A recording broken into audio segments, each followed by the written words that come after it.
नमस्कार, मैं गुड़िया शाह। गुड मॉर्निंग स्टडी में आपका स्वागत है।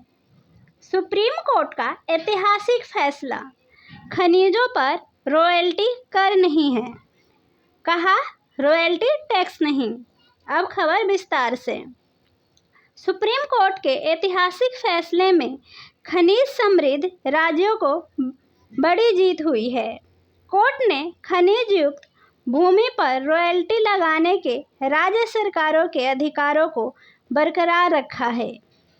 ऐतिहासिक 8:1 के फैसले में चीफ जस्टिस DY चंद्रचूड़ की अगुवाई वाली बेंच ने फैसला सुनाते हुए कहा कि रॉयल्टी टैक्स के समान नहीं है।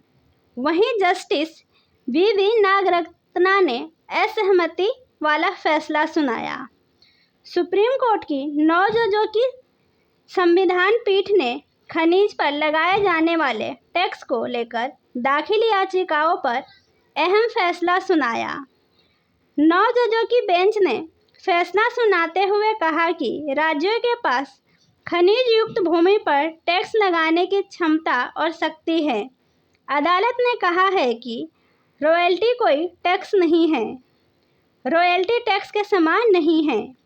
CJI की अध्यक्षता वाली बेंच ने कहा है कि रॉयल्टी टैक्स नहीं है।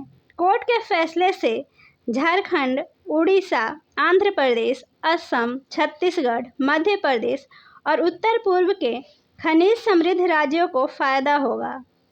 अदालत ने कहा कि रॉयल्टी खनन पट्टे से आती है। यह आमतौर पर इस निकाले गए खनिजों की मात्रा से आधार पर निर्धारित की जाती है। रॉयल्टी की बाध्यता पट्टादाता और पट्टाधारक के बीच एग्रीमेंट की शर्तों पर निर्भर करती है और भुगतान सार्वजनिक उद्देश्य के लिए नहीं बल्कि विशेष उपयोग शुल्क के लिए होता है। रॉयल्टी को टैक्स बताना गलत। अदालत ने कहा कि सरकार को देय एग्रीमेंट भुगतान को टैक्स नहीं माना जा सकता। मालिक खनिजों को अलग करने के लिए रॉयल्टी लेता है। रॉयल्टी को लीज डीड द्वारा जब्त कर लिया जाता है और टैक्स लगाया जाता है। अदालत का मानना है कि इंडिया सीमेंट्स के फैसले में रॉयल्टी को टैक्स बताना गलत है। खनिज समृद्ध राज्यों की बड़ी जीत। सुप्रीम कोर्ट ने कहा कि अगर संसद के पास खनिज अधिकारों पर टैक्स लगाने की कोई विधायी क्षमता नहीं है तो क्या वह उसी पर टैक्स लगाने के लिए अवशिष्ट अधिकारों का उपयोग कर सकती है?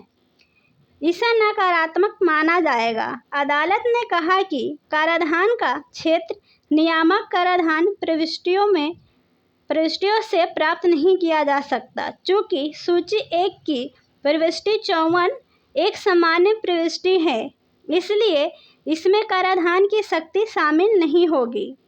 अदालत का फैसला राज्यों के हित में आया है। ऐसी अन्य खबरों की जानकारी के लिए हमारे चैनल पर बने रहें। धन्यवाद।